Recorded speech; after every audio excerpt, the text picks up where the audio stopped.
Hoy estaremos continuando con el libro de Salmos. Estaremos viendo dos capítulos una vez más, dos capítulos. Nos quedamos en el capítulo 79. Hoy veremos el capítulo 79 y estaremos viendo también el 80, 79 y 80. Y me gustaría orar para poner este tiempo en las manos de nuestro Dios y pedir que sea Él el que esté obrando en cada uno de nosotros. Dios, te damos gracias. Una vez más, gracias por tu presencia, por tu amor y por tu misericordia.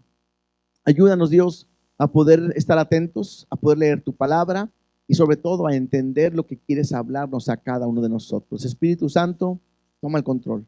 Sé que esta palabra es de bendición para todos nosotros y tiene poder para transformarnos. Así que cumple tu propósito en nosotros, quita esa distracción que pueda haber y permite que podamos estar sensibles a tu palabra. En el nombre de Jesús, amén y amén. El día de hoy estaremos viendo estos dos capítulos. El capítulo 79 me habla de una cuestión quizás lamentable, porque nos dice ahí, verso 79 en el título, dice: lamento por la destrucción de Jerusalén. Y quiero que tengan este contexto porque este salmo me dice que es un salmo de Asaf. Voy a volver a comentar algo que hemos estado mencionando. Asaf es un hombre, un músico que es contemporáneo a David. Pero lo que hemos estado viendo en este tercer libro de Salmos tiene que ver con la caída de Jerusalén cuando fue llevada cautiva por Babilonia. Y esto sucede como 300 años más adelante. Entonces sería ilógico pensar que Asaf pues vivió todo ese tiempo en el cual lo lleva a escribir estos salmos. Entonces hay algunas posturas. Una de ellas es que pues él lo escribió de una manera profética, puede ser. Otra es que descendientes de Asaf lo escribieron más adelante dentro de ese mismo linaje de los levitas y de esa descendencia de Asaf, y entonces hicieron una recopilación de todos aquellos que componían o escribían de ese linaje quizás de Asaf, y a todos les pusieron que pertenecían a Asaf. Entonces realmente no se sabe si todos consideran que es otro Asaf, porque no puede ser el mismo. Pero lo importante es entender que lo que estaremos leyendo el día de hoy tiene que ver con un momento muy fuerte, muy difícil para el pueblo de Israel. Incluso este canto era algo que el pueblo entonaba, leía, cantaba en una vez al año, en tiempos de ayuno, en tiempos de buscar a Dios, porque era una situación que demostraba lo que había en el corazón o en el pueblo de Israel. ¿Sí? Y yo lo veía de esta manera. Lo que vamos a estar leyendo el día de hoy es como si de repente hoy estuviéramos leyendo una noticia donde nos damos cuenta que una nación poderosa, yo no sé, el día de hoy una nación poderosa puede ser Estados Unidos. Y te puedes imaginar que de repente pudiéramos levantarnos y escuchar un día o leer una nota y decir: Estados Unidos peleó la guerra y perdió, peleó y perdió, y está derrotada y está devastada. Sería una noticia muy impactante. Yo no sé cuántos se acuerdan cuando fue el 11 de septiembre, ¿no? Que fue lo de las Torres Gemelas, que cuando uno estaba viendo las noticias y no lo podías creer. Y veías, estaba grabado, ¿no? Y que chocaba un avión y luego el otro, y lo que estaba pasando y todas las noticias, y todos hablando de eso, y fue algo que impactó tanto y que nadie se lo esperaba. Bueno, esto que le vamos a leer nos dice en Jeremías que ningún rey de ninguna nación pudiera pensar que esto iba a suceder. Entonces, algo que sucede es algo que está fuera de lo que la gente podía creer. Ahora, así como nada más, se lo voy a leer en Primera de Corintios 10, 10:11. Quiero nada más leerlo porque me ayuda a entender lo que vamos a leer. Dice así, Primera de Corintios 10:11 dice, y estas cosas les acontecieron como ejemplo y están escritas para amonestarnos a nosotros, a quienes han alcanzado los fines de los siglos. O sea, en otras palabras, lo que veremos hoy a lo mejor de repente no tiene mucho sentido para nosotros porque no somos judíos. En nuestra cultura uno diría, bueno, pues ya pasó, pero tengo que aprender y entender que lo que estamos leyendo, lo que veremos el día de hoy, simplemente como leíamos en Corintios, es un ejemplo para nosotros. Y creo que es importantísimo que lo pudiéramos tener en cuenta porque Dios actúa de una manera muy especial. Bueno, voy a leer los primeros 4 versículos. Dice así: oh Dios, vinieron las naciones a tu heredad, han profanado tu santo templo, redujeron a Jerusalén a escombros, dieron los cuerpos de tus siervos por comida a las aves de los cielos, la carne de tus santos a las bestias de la tierra. Derramaron su sangre como agua en los alrededores de Jerusalén, y no hubo quien los enterrase. Somos afrentados de vuestros vecinos, escarnecidos y burlados de los que están en nuestros alrededores. Estos primeros 4 versículos están hablando de una situación muy triste en la cual está pasando el pueblo de Israel. Consideran que este salmo en su contexto tiene que ver cuando Babilonia se lleva cautivo a Judá, ¿sí? Al pueblo de Dios. Entonces los lleva cautivo, se llegan, destruyen todo. Por eso el salmista empieza a decir, oh Dios, vinieron las naciones a tu heredad. O sea, las naciones vinieron ¿a dónde? A tu territorio. Recordemos que el pueblo de Israel es Israel, pero es el ejército ¿de quién? De Dios, ¿no? Es el pueblo de Dios o territorio de Dios. Y incluso dice, han profanado tu santo templo. Donde estaba la presencia de Dios, ellos entraron como si nada y destruyeron. Destruyeron el templo, lo que había ahí, se llevaron el arca, se llevaron todo lo que era de oro, se llevan y lo demás ellos lo empiezan a destruir. Dice ahí, redujeron a Jerusalén a escombros. O sea, no solamente llegan y toman lo que quieren y se van, sino que empiezan a destruir. Tanto así que la muralla, lo que rodeaba la ciudad, fue destruida. El templo fue destruido completamente. No era como cuando llega Esdras, Nehemías y quieren reconstruir. No es como que, ¿sabes qué? Vamos y maquillemos porque todavía que de aquí se puede. No, ellos destruyeron completamente todo. Dice en el versículo 2, dieron los cuerpos de tus siervos por comida a las aves de los cielos, la carne de tus santos a las bestias de la tierra. Y me habla de una situación donde, imagínate, llegan, los conquistan, matan a las personas, al pueblo de Dios. ¿Y dónde se queda la gente? Tirada. Donde vienen las aves carroñeras y pueden comer, vienen las bestias y pueden comerse a los santos. Dice ahí, derramaron su sangre como agua en los alrededores de Jerusalén. Entonces te puedes imaginar, me imagino yo la escena es por donde pasaban, sangre tirada. Todo ahí, de una manera, aunque es una manera poética en esto, creo que está hablando literalmente de todo lo que hicieron, donde había sangre por todos lados. Dice, incluso algo que era muy delicado, que era muy importante a lo mejor para el pueblo, es que cuando alguien moría, lo enterraban. Para ellos era decir, aquí están, es en la tierra donde están mis padres enterrados, la casa de mis padres y todo. Entonces, ahí a ellos, dice ahí, no hubo quien los pudiera enterrar. Dice, somos afrentados de nuestros vecinos. ¿Qué hacen los vecinos? Se burlan de nosotros. sea, los vecinos empiezan a decir, pues ahí está, ¿dónde está tu Dios? ¿Dónde está aquel que estaba con ustedes? Y entonces es una situación tan difícil que el pueblo está pasando. Ahora, la pregunta podría decirse o podría ser, ¿por qué les pasó esto? ¿Por qué les pasó esto? Una situación tan difícil.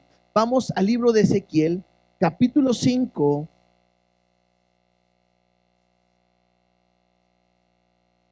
Del 5 al 8, por favor. Ezequiel capítulo 5, del 5 al 8, me dice lo que sucede.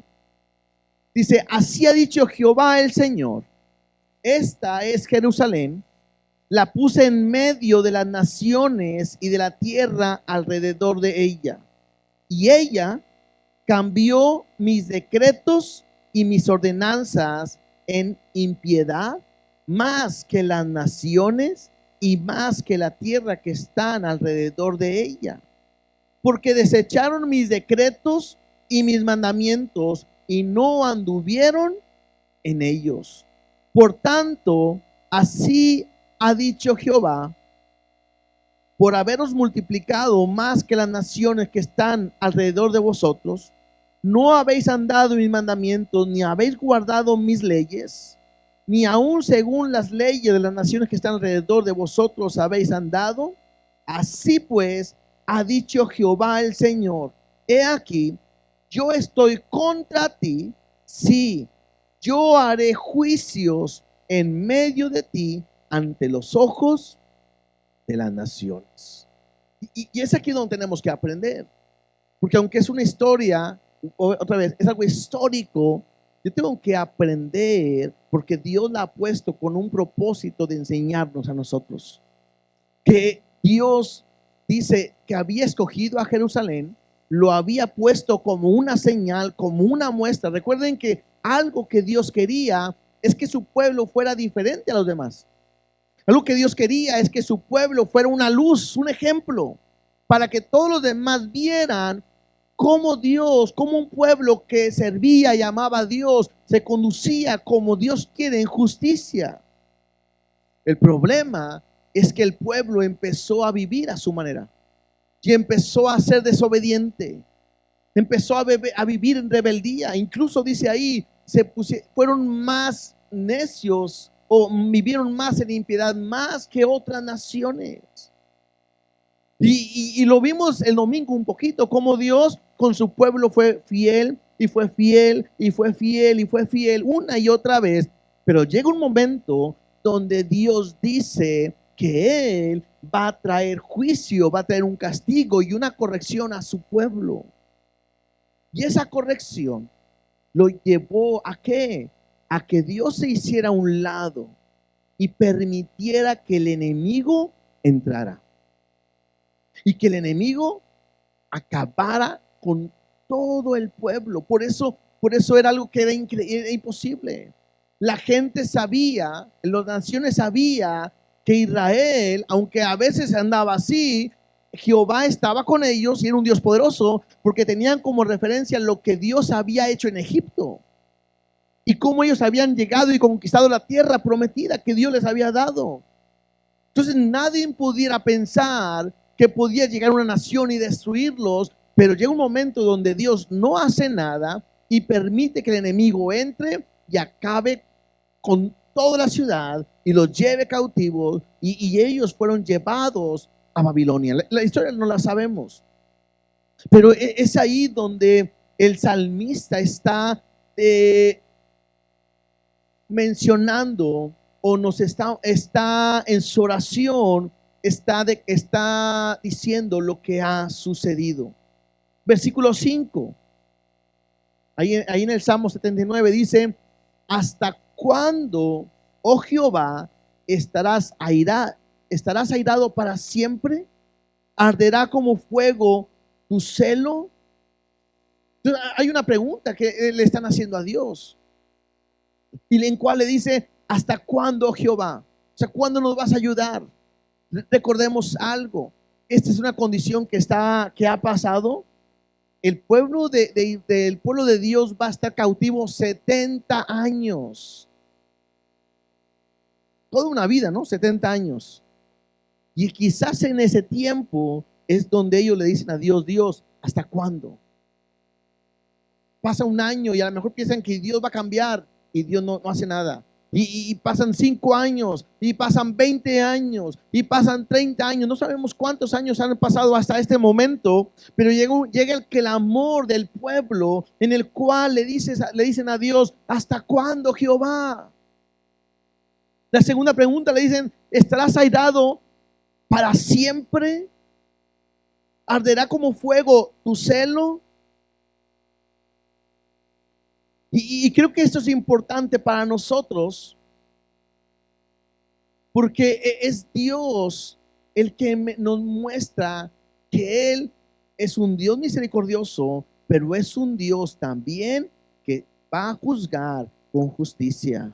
Y entonces le dice en el versículo 6, derrama tu ira sobre las naciones que no te conocen, sobre los reinos que no invocan tu nombre, porque han consumido a Jacob y su morada han asolado. No recuerdes contra nosotros las iniquidades de nuestros antepasados. Vengan pronto tus misericordias a encontrarnos, porque estamos muy abatidos. Y otra vez, es el salmista pidiéndole a Dios que Él pueda responder. Ahora, aquí hay algo interesante, ¿no? Porque ellos están abatidos por lo que ha pasado.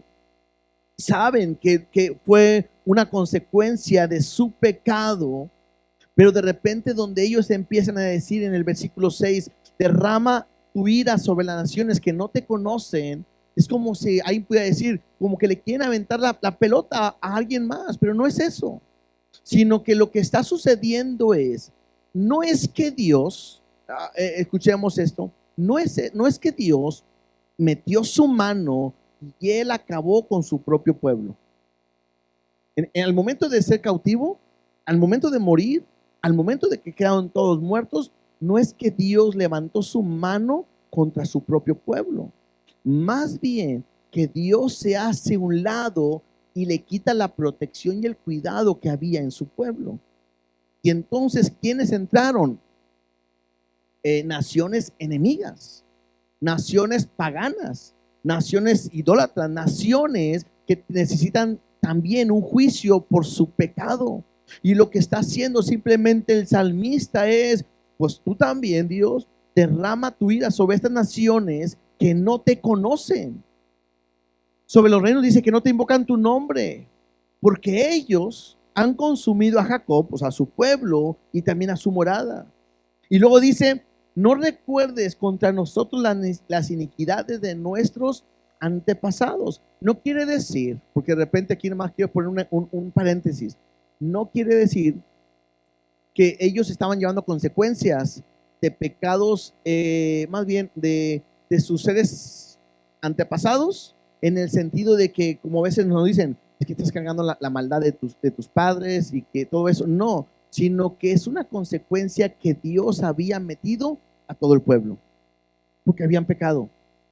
Entonces, el pueblo, bueno, porque todo el pueblo pecó, y está Dios tratando con ellos, y está ahí. Por eso incluso el salmista dice, las iniquidades de nuestros antepasados, dice, vengan pronto tu misericordia a encontrarnos, porque estamos muy abatidos. Y luego dice en el versículo, bueno, quiero leer, aquí lo tengo, permítanme.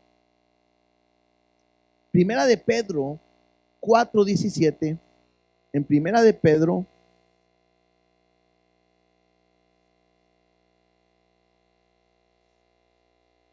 capítulo 4, verso 17, dice de esta manera. Dice, porque es tiempo de que el juicio comience por la casa de Dios, y si primero comienza por nosotros, ¿cuál será el fin de aquellos que no obedecen al evangelio de Dios? Y este es como un paréntesis que quiero hacer. ¿Por qué? porque estamos viendo lo que Dios hace o le hizo a su pueblo como una disciplina tratando de que ellos vuelvan a Dios. Tengo que ver algo. Dios trae juicio, pero me dice que empieza ¿por dónde? Por su casa. Tanto así que aunque había naciones vecinas que son inconversas y son paganas, Dios tuvo que tratar primero ¿con quién? Con su casa. Y hace una pregunta. Dice, ¿cuál será el fin de aquellos que no obedecen el evangelio de Dios? En otras palabras, tengo que aprender y ver de esta manera. Estamos viviendo tiempos donde el pecado crece, donde la maldad aumenta. Estamos viviendo tiempos donde estamos en este mundo caído. Y quizás lo más fácil es voltear a Dios y decirle, Dios, pues no estamos tan mal nosotros. Voltea a ver el mundo, ellos están peores. Pero la Biblia me enseña que el juicio comienza primero ¿por quiénes? Por los de la casa. Y esto me habla que tú y yo tenemos que estar atentos a lo que Dios ha estado hablando a nuestras vidas. ¿Te puedes imaginar lo que Dios o cuál será el fin de aquellos que no obedecen el evangelio de Dios? Bueno, creo que me está hablando de aquellos que conocen el evangelio y no lo obedecen. No está hablando de aquellos que no conocen el evangelio porque pues están inconversos. Pero le está hablando a todos nosotros que somos cristianos, que conocemos la palabra, que hemos recibido el mensaje de Dios y que deberíamos de vivir de una manera diferente, y que muy probablemente estamos como este pueblo de Dios que está en desobediencia, que está viviendo en pecado, que no está haciendo lo recto delante de Dios. Y creo que aprendamos algo o recordemos esto. Con Dios no podemos jugar. Por eso cuando alguien en su necedad llega a decir, yo sé que estoy mal y estoy dispuesto a recibir la corrección de Dios o la disciplina de Dios o el juicio de Dios, puedo decirte que no sabe lo que está diciendo. Porque lo que nosotros deberíamos de estar pidiendo no es un juicio, sino la misericordia de Dios todos los días. Yo debo de aprender a vivir de una manera en la cual yo pueda estar agradándole, porque puedo entender que el que no se porta bien, consecuencias vienen sobre su vida. Versículo 9, regresemos ahí al Salmo 79, versículo 9 dice así: ayúdanos, oh Dios de nuestra salvación, por la gloria de tu nombre, y líbranos y perdona nuestros pecados por amor de tu nombre. El salmista no está apelando a aquellos que han cambiado, que son diferentes, sino que simplemente están diciendo a Dios, ayúdanos, sálvanos por la gloria de tu nombre. Y esto es interesante, ¿por qué? Porque cuando Dios muestra a un pueblo que es santo, la gloria siempre es para él. Pero cuando Dios muestra a un pueblo, incluso que es pecador y que cae juicio sobre su vida, otra vez y una vez más, la gloria es para él, porque Dios se ve poderoso tanto cuando le obedecen y tanto cuando no le obedecen. ¿Sí me explico? O sea, cuando el pueblo de Dios entró a la tierra prometida y le obedeció, fue glorioso y fue poderoso, y todos celebraron, ¿sí? Porque Él es un Dios grande que los hizo entrar a una tierra que fluye leche y miel. Pero cuando Dios hizo juicio contra Egipto, cuando Dios trae juicio con cualquier nación, también Dios se ve grande y poderoso, glorioso, porque Él hace juicio y derrota a todos sus enemigos. Por eso dice el salmista, ayúdanos, oh Dios de nuestra salvación. En otras palabras, solamente tú nos puedes ayudar, dice, por la gloria de tu nombre, por quien tú eres. Y dice, y líbranos y perdona nuestros pecados por amor a tu nombre. Versículo 10. Porque dirán las gentes, ¿dónde está su Dios? Y es algo que la gente siempre va a decir. cuando alguien que es cristiano, que busca a Dios, las cosas no le marchan bien. A este pueblo que fue derrotado, que fue destruido, la gente empezó a burlarse. Y la gente empezó a decir, pues ¿dónde está ese Jehová? ¿Y dónde está ese Dios que ellos mencionaban? ¿Dónde está ese Dios que ellos cantaban y decían? Dice, sea notoria en las gentes delante de nuestros ojos la venganza de la sangre de tus siervos que fue derramada. Lo que están pidiendo simplemente el salmista es, sé justo y trae justicia a aquellos que se burlan y están diciendo, pues ¿dónde está ese Dios poderoso que estaba con ellos? Versículo 11. Llegue delante de ti el gemido de los presos, conforme a la grandeza de tu brazo, preserva a los sentenciados a muertes. Y esto me hace pensar que están ellos en el exilio, están siendo cautivos, y hay gente que día a día probablemente levantaban su clamor a Dios y le decían, Señor, ayúdanos, Señor, líbranos. Por eso dice ahí, llegue delante de ti el gemido de los presos. Verso 12. Y devuelve a nuestros vecinos en su seno 7 tantos de su infamia con que te han deshonrado, oh Jehová. En otras palabras es, tú sé que nos vas a vengar. Y tú levántate contra aquellos vecinos que han profanado tu templo, que han destruido tu nación, que ha destruido tu pueblo. Levántate y acaba con ellos. Y termina diciendo el versículo 13. Y nosotros, pueblo tuyo y ovejas de tu prado, te alabaremos para siempre. De generación en generación cantaremos tus alabanzas. Y a mí me hace pensar esto. ¿Por qué? Porque puede haber alguien, incluso el pueblo de Dios, que pudo haber dicho, nos dejó nuestro Dios, ya no se acuerda de nosotros, también nos olvidaremos completamente de Él. Pero hay un grupo de personas que saben que fuera de Dios ellos están perdidos. Y saben que la única salvación que puede haber viene de Él. Que solamente Dios puede ser su ayuda. Y entonces dice, y nosotros, o sea, tú acabas con tus enemigos. Dice, y nosotros, que somos el pueblo tuyo y somos las ovejas de tu prado, bueno, nosotros simplemente te alabaremos para siempre. De generación en generación cantaremos tus alabanzas, porque sabemos que tú saldrás por nosotros cuando más te necesitamos. Este primer capítulo, les decía en un principio, me habla de este momento tan difícil, tan oscuro, de mucha pesadez. Escuchaba a un pastor que decía, quizás este salmo para nosotros muchas veces quizás no tiene sentido más que una sola referencia de lo que pasó el pueblo. Lo leemos y lo vemos de una manera quizás histórico.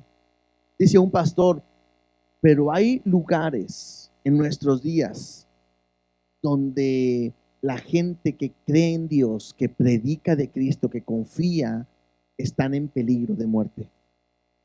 Quizás misioneros que han matado a consiervos, que han matado amigos.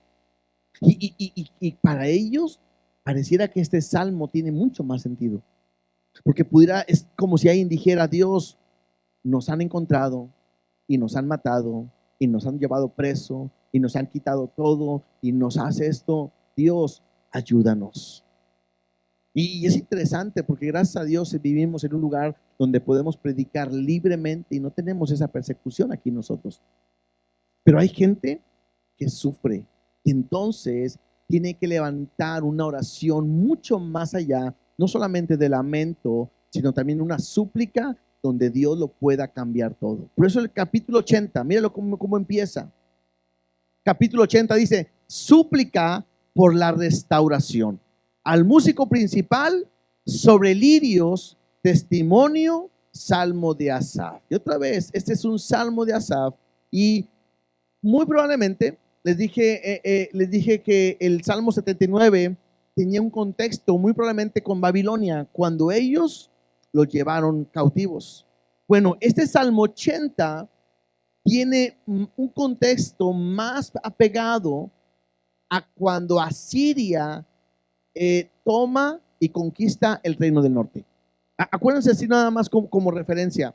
Dios tiene su pueblo, el pueblo pide un rey y Dios le da ¿a quién? A Saúl. Saúl hace lo malo y Dios levanta un hombre conforme a su corazón que se llama David. David tiene un hijo que lo deja después de él a reinar y es Salomón. Después de Salomón, el reino se divide en dos: el reino del norte y el reino del sur. Jeroboam y Roboam, ¿sí? Y entonces el reino del norte es donde está la tribu de Efraín, de Manasés y todo, es de los descendientes de José, y ellos, les decíamos el domingo, levantan una religión y viven de una manera diferente. Ellos hacen lo malo, todos los reyes que estuvieron ahí hicieron lo malo delante de Dios, todos, y entonces Dios en castigo al reino del norte los entregan a los asirios. Los asirios eran de las naciones más crueles que cuando conquistaban una nación hacían lo peor. Ellos perfeccionaron lo de la cruz. Ellos establecían las peores torturas. No me acuerdo cómo se llama, donde a una persona la encajaban completamente como parte de un castigo de tormento, les quitaban la piel, era lo peor. Este pueblo de Asiria conquista el reino del norte y les hizo lo mismo. No podemos pensar que los llevaron cautivos y nada más como presos, no, los mataron, los torturaron, les hicieron de todo. Y entonces está el capítulo 80 donde nos habla de eso. Dice capítulo 80, versículo 1: oh pastor de Israel. Y aquí el salmista se está dirigiendo ¿a quién? A Dios, porque Dios es el pastor de Israel. ¿Se acuerdan en un capítulo de Salmos donde habla que Jehová es el pastor? Es Salmo 23, ¿no? Dice: Jehová mi pastor y nada me faltará, y en lugares delicados pastos me hará descansar, ¿verdad? Entonces me habla de lo que Dios habla de protección. Incluso dice que aunque ande en valle de sombra de muerte, no temeré mal alguno, porque tú estás conmigo, ¿sí? Tu vara y tu callado me infundirán aliento. Y habla de la protección de Dios. Pero llega un momento donde ahora el pueblo le dice así: oh pastor de Israel, escucha, tú que pastoreas como ovejas a José, que estás entre querubines, resplandece. ¿Se acuerdan que cuando estaba el arca del pacto, era una tapa en la cual que estaba dentro de la caja de oro y había dos querubines que se tocaban entre sí? Entonces, ¿de qué se hablaba? Que Dios estaba en medio de esos dos querubines. Por eso dice ahí: tú que pastoreas como ovejas a José, que estás entre querubines, dice, resplandece. Despierta tu poder delante de Efraín, de Benjamín y de Manasés, y ven a salvarnos. Era un clamor que ellos están buscando, cómo Dios pudiera responder a lo que ellos están pasando. Versículo 3 dice: oh Dios, restáuranos, haz resplandecer tu rostro y seremos salvos. ¿Sí? Interesante, porque este versículo 3 lo vemos repetido varias ocasiones. Y es como si fuera el clímax o el punto importante que quieren reconocer dentro de este cántico. Es como cuando de repente hay un canto que entonamos y vienen versos y viene un coro. Y el coro es el que se repite una y otra vez, como que es lo fuerte que queremos resaltar. En la poesía hebrea, la manera de resaltar algo era a través de la repetición. Entonces, si tú lees el versículo 3, dice: oh Dios, restáuranos, haz resplandecer tu rostro y seremos salvos. En el versículo 7 dice: oh Dios de los ejércitos, restáuranos y haz resplandecer tu rostro y seremos salvos. Y en el último versículo dice: oh Jehová, Dios de los ejércitos, restáuranos y haz resplandecer tu rostro y seremos salvos. Lo que ellos están buscando, queriendo que Dios sea, número uno, que los pueda salvar, pero ¿cómo? Dice, resplandeciendo, restaurándolos para que pudieran volver todo a la manera en que Dios lo tenía establecido, a la manera en que Dios lo había pensado con su pueblo. Por eso, sigamos leyendo versículo 4. Dice así: Jehová, Dios de los ejércitos, ¿hasta cuándo mostrarás tu indignación contra la oración de tu pueblo? Y es porque el pueblo quizás en un momento de dificultad y de prueba levanta su voz a Dios y Dios no responde. Ahora, Dios no responde, ¿por qué? Porque Dios está tratando con nosotros. ¿Se acuerdan el domingo que estábamos leyendo esta porción que decía que cuando Dios los hacía morir, cuando Dios trataba con ellos, entonces el pueblo volteaba y buscaba a Dios? Y entonces el pueblo se volvía solícito para buscar su ayuda y se acordaban que Dios era su refugio. Pero después de eso, volvían a hacer lo malo. Y entonces tenemos que entender, Dios sabe que cuando Dios nos mete en una disciplina, Él tiene que llevar la disciplina hasta el tiempo en que Dios cree que es preciso para nosotros y entonces pueda cambiarnos. Es como que si a nuestros hijos nosotros los castigamos, le decimos, no, ya no vas a ver la tele o no vas a salir. El domingo hay una fiesta y no vas a ir, me pides permiso, no te voy a dar permiso. Y luego se acerca el día de la fiesta y tu hijo empieza, ándale, dame chance, ándale, ya me voy a portar bien, ándale, una oportunidad.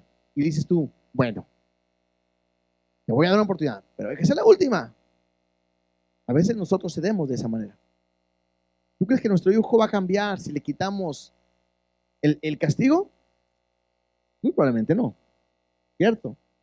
Entonces Dios sabe que cuando estoy pasando por una prueba en el cual es una consecuencia de mi pecado o de mi castigo, que aunque de repente levante la voz a Dios, Dios puede decir, sí te perdono, sí está bien, pero hay consecuencias de lo que estás haciendo. Por eso el salmista le dice, ¿hasta cuándo mostrarás tu indignación contra la oración que hacemos tu pueblo? Versículo 5, mira lo que dice. Le diste a comer pan de lágrimas y a beber lágrimas en gran abundancia. En otras palabras es llorar y llorar y llorar. ¿Qué comían? Lágrimas. ¿Qué bebían? Lágrimas. ¿Por qué? Porque era un llorar por lo que se pueden imaginar. Ahora, otra vez, ¿te puedes imaginar el momento?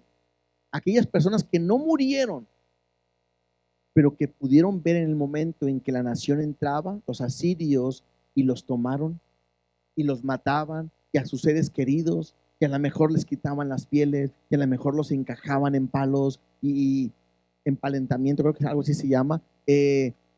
¿Mande? Empalar, se llama empalar. Era una manera donde la gente los encajaban, literalmente. ¿Te puedes imaginar la escena de ellos? El momento era llorar por lo que estaba pasando. Versículo 6 dice, nos pusiste por escarnio a nuestros vecinos y nuestros enemigos se burlan entre sí. Claro, no había quien les pudiera ayudar. Lo que estaban viviendo era de lo peor. Y entonces la oración que ellos hacían, versículo 7 es, oh Dios de los ejércitos, restáuranos, vuélvenos a donde estábamos. Lo segundo es, haz resplandecer tu rostro. Y 3, seremos salvos. Y empieza a partir del versículo 8 a mencionar lo que Dios había hecho con el pueblo de Dios y le dice, hiciste venir una vid de Egipto. Recuerden que Dios siempre compara al pueblo de Dios con la vid, ¿sí? Y aprendamos de esto. La vid es una planta que necesita un cuidado muy especial. Una vid que necesita ser limpiada, cortada, podada, atendida en todo momento porque es una planta muy delicada. Y entonces me está hablando lo que Dios hizo. ¿Qué hizo?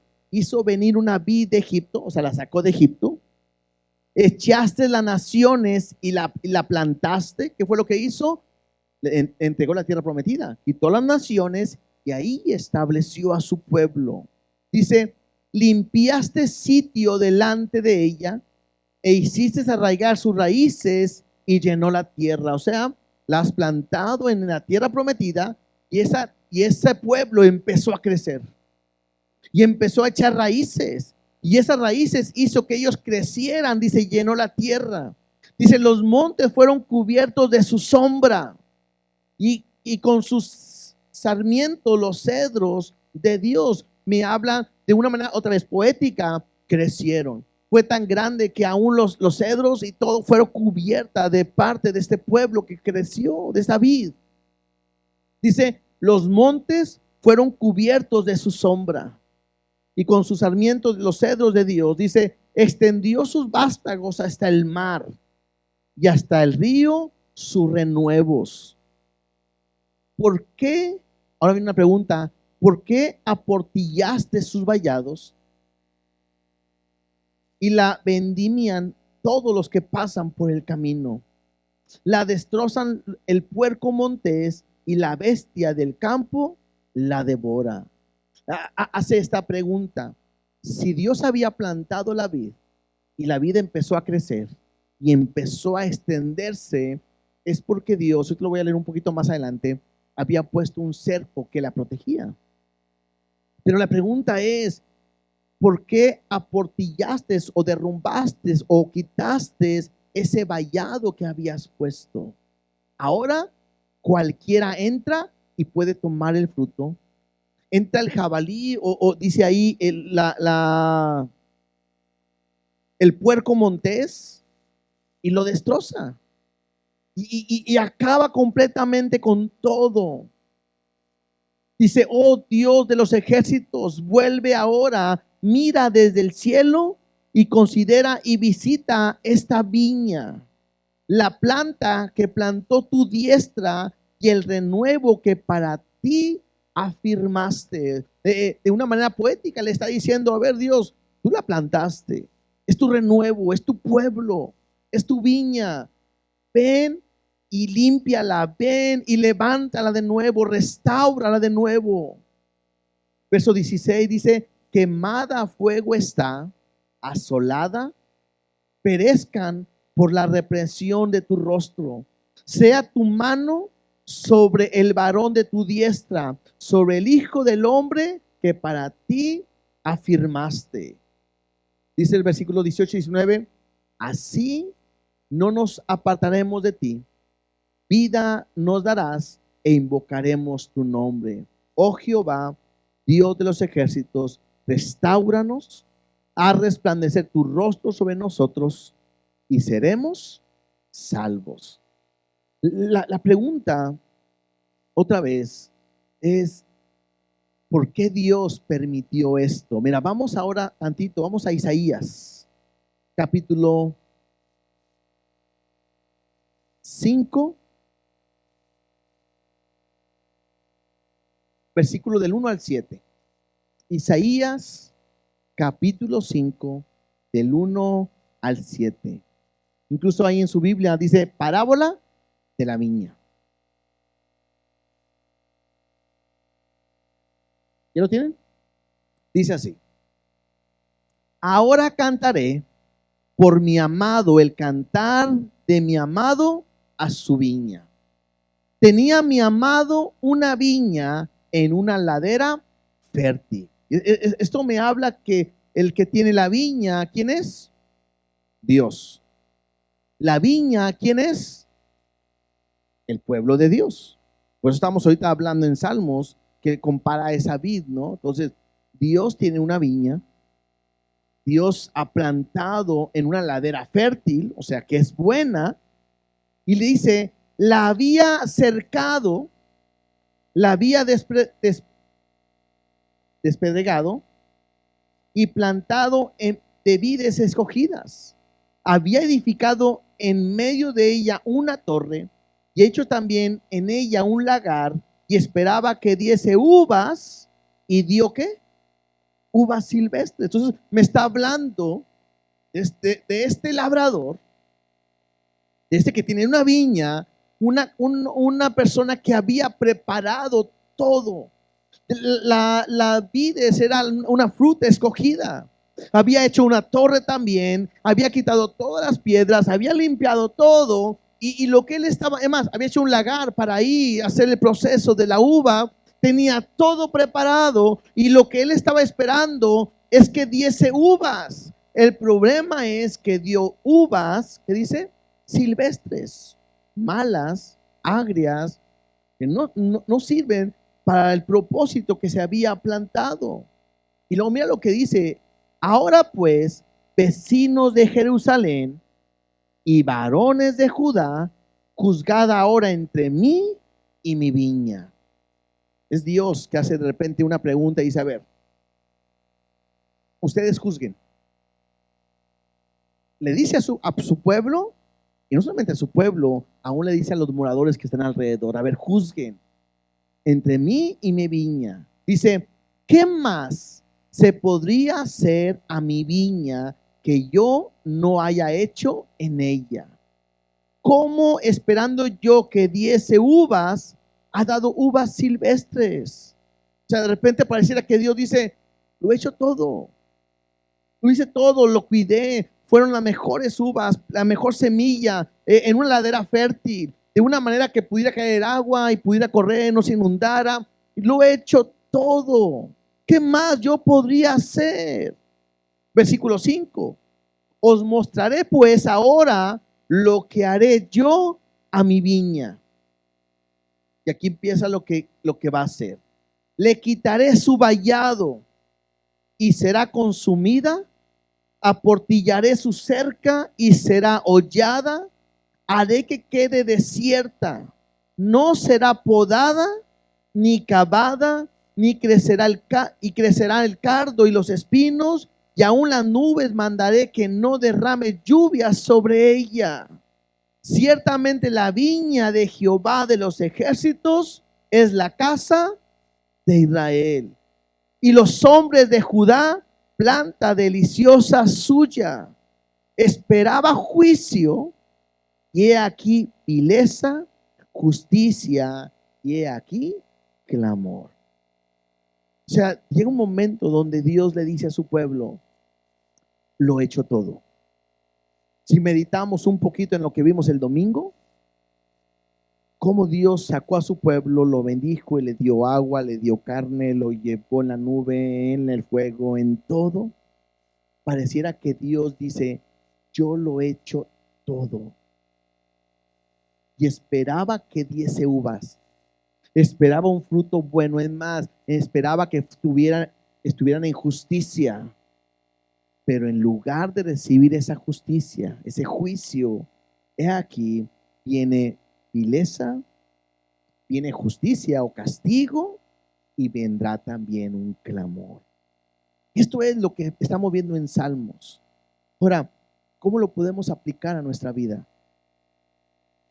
La Biblia me dice que Dios nos ha bendecido con toda bendición espiritual.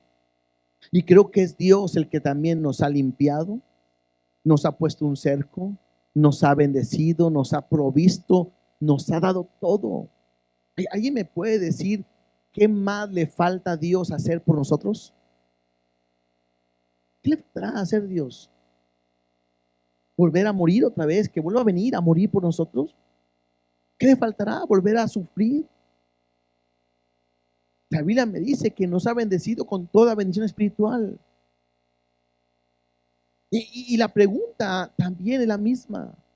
Dios está, incluso en la parábola me habla que pone su semilla y está esperando que esa semilla dé el fruto al 30, al 60 y al 100 por uno. La pregunta sería: ¿qué tipo de fruto estamos dando?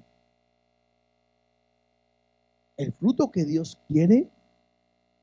¿La uva que Dios quiere? ¿O estamos dando uvas silvestres? El problema es que tengo que aprender Hay un dicho, ¿no? Que cuando veas las barbas de tu enemigo, ¿qué? ¿Recortar? No, recortar, pon las tuyas a remojar. Algo así, ¿verdad? En otras palabras, dijo el Chapulín Colorado, la idea es esa, pero la idea es que cuando estés viendo que al que está a tu lado algo le está pasando, al tiro, ¿no? En otras palabras, cuando tú vistes que llegó un momento donde Dios dice, ok, juzga qué más tengo que hacer contigo y no tengo nada más que hacer, Dios dice, perfecto, me voy a quitar. Y voy a quitar el vallado que yo te he puesto. ¿Te acuerdas cuando Dios le dice a Satanás, ¿no has visto a mi siervo Job, que no hay otro como él? Y Satanás le dice a Dios, sí, pero le has puesto un cerco y no lo puedo tocar. Cuando estamos con Dios, Dios pone un cerco alrededor de nosotros y Satanás no nos puede tocar. Pero cuando nosotros nos volvemos atrás, desobedecemos y no hacemos lo que Dios me está pidiendo, llega un momento donde Dios dice, tendré que quitar mi vallado, mi cerca, para que traten con tu vida, porque lo que necesito es que tú vuelvas a buscarme, a clamarme y a buscar de mí. Entonces, yo tengo que aprender el día de hoy. Si quiero que Dios quite su vallado, o no quiero que Dios quite esa protección de mi vida.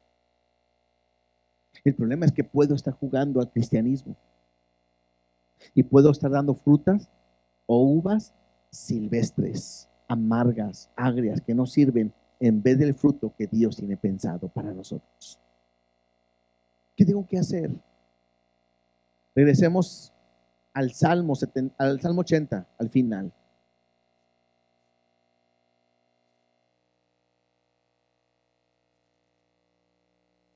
Tres cosas que terminan en este versículo que se repite, podemos aprender. Dice, oh Jehová de los ejércitos, oh Jehová, Dios de los ejércitos, número uno, restáuranos. Lo que tengo que buscar es que Dios restaure mi vida. Si yo no estoy viviendo como Dios quiere, si yo estoy en rebeldía, si yo estoy pasando quizás por momentos difíciles, necesito que Dios restaure mi vida. No hay nadie más que te pueda ayudar. Solamente Él puede cambiar la condición en la cual te encuentras. La segunda cosa, haz resplandecer tu rostro, ¿sí? La segunda es, resplandece tu rostro sobre nosotros. De otra manera es, muéstrate en nuestra vida, que Dios se pueda manifestar en ti. Dios tiene que restaurarte, pero tiene que resplandecer el rostro de tuyo, tiene que verse Dios ahí. Que cuando la gente te ve a ti, ve a Dios.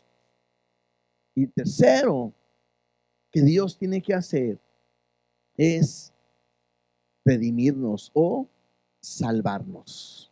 El único que puede rescatarte de la condición en la que te encuentras el día de hoy solamente es Dios. Tres cosas que yo tengo que buscar si estoy viviendo de una manera incorrecta para no caer como el pueblo está diciéndole a Dios, restáurame, haz resplandecer tu rostro sobre mí y redímeme, cámbiame para yo vivir conforme a tu perfecta voluntad. No hay otra manera, porque si no, por amor, Dios traerá un castigo sobre nosotros.